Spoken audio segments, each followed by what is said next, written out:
Hello, my name's Nicola. I am the composer of Feral Monster.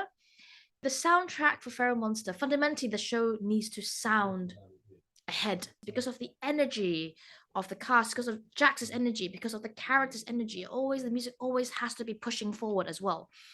The play is heavily underscored, which is an interesting design choice because then you have the most serious moments then have silence, and so the words sound louder because you're not comparing against anything else.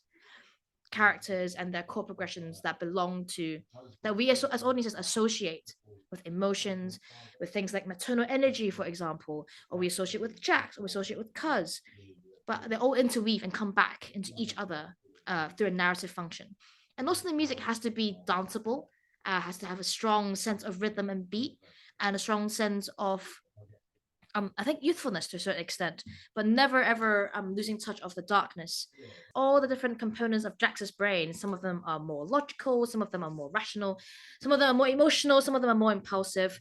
And so it's trying to assign each character a different way of vocal delivery. It's finding personality through vocal delivery mainly, and different, anything between a ballady delivery of "I can't go on" to a really quick raps triplet text makes a big difference. Our brains, right, our thoughts happen so quickly. The music has to match that.